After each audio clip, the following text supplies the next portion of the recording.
My name is Catherine, and this is my literature review. I decided to do my project on how does social media affect teenagers, since social media is a big part of every teenager's life.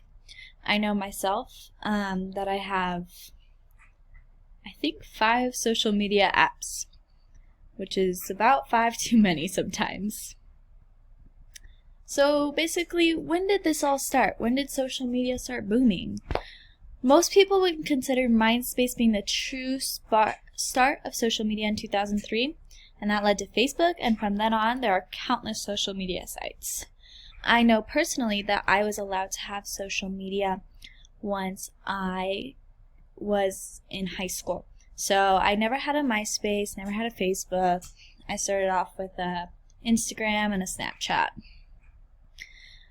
Honestly, social media started as a harmless way to captivate one's life, but then these apps started ruining some teenagers and even some adults' lives. So how did these icons get to taking over our lives? Well, social media is a big part of every teen's life. I've never met a teen that did not have at least one social media platform, even if it's just Facebook to keep up with their grandparents. Harvard Medical School has found that the earlier teens start using social media, the greater the impacts have been on their mental health. But it has been found that social media has been way worse on girls than boys. UCLA Brain Mapping Center has found that teen brains become activated by likes on social media, sometimes causing them to want to use social media more and more. So who knew from the start of social media that it could lead to something as serious as depression and anxiety? It could be the cause of depression in some cases because it will cause a decrease in social activity and an increase in loneliness. It can also be the cause of anxiety because it takes a lot of time and effort to keep up with the unspoken rules and cultures of each social media platform.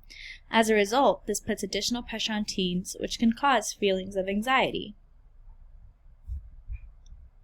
So the AACAP listed a bunch of risks, and I thought these were really important to share in this project because there's more risks than you would think.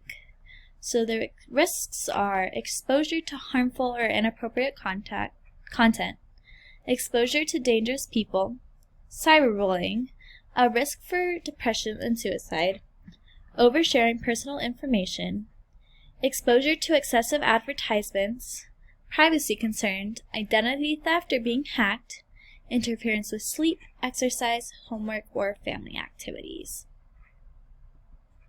So as I said in slides before, it has been shown that girls are worse on social media than boys. We are more negatively influenced, and I thought, well, why is this? But then I thought, well, girls are mean, and they will turn to cyberbullying other girls through any social media apps. Jill Frey, a clinician at Capitol Hill Consultorium for Counseling and Consultation in Washington, D.C., stated that girls tend to use social media as a way to communicate their feelings and judgment about one another and about their social circumstances because they develop social skills earlier in life. We all know girls mature faster than boys, but girls are using this to their advantage at their social media. So tips on managing the social media. Identify your intentions and habits. Maybe at the beginning of the week, set intentions and say, you know what, I'm going to spend 1 hour on my phone today without, being sidetracked, just 1 hour throughout the day. Talk about tone and language. It's important to be kind on social media. You never know how far it can go and how much it could impact somebody. Set screen time limits and tech-free zones. I definitely had to set time limits for myself, for my social media. I was really bad at spending about 7 hours a day on my social media apps, but I have set time limits now. Stop cyberbullying before it happens. Just think to yourself, if you're not going to say it to their face, why would you say it through their phone? Model mindfulness and presence.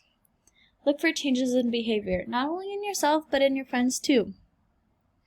Create a safe space to report bullying anonymously. There are places at school, there are counselors, there are places to report all bullying. Finally, technology can be a great thing. Even social media can be a great thing, though too much of anything can eventually turn bad. According to BBC, 3 billion people, around 40% of the world's population, use online social media, and we're spending an average of 2 hours every day sharing, liking, tweeting, and updating on these platforms, according to some reports. That breaks down to around 500,000 tweets and Snapchat photos shared every minute. When you walk into a restaurant, it's completely common to see a whole family not talking and just looking down at their phone. It's sad, but it's the truth. I think we should all take a second, put our phones down, and enjoy the life around us. These are my sources, and thank you.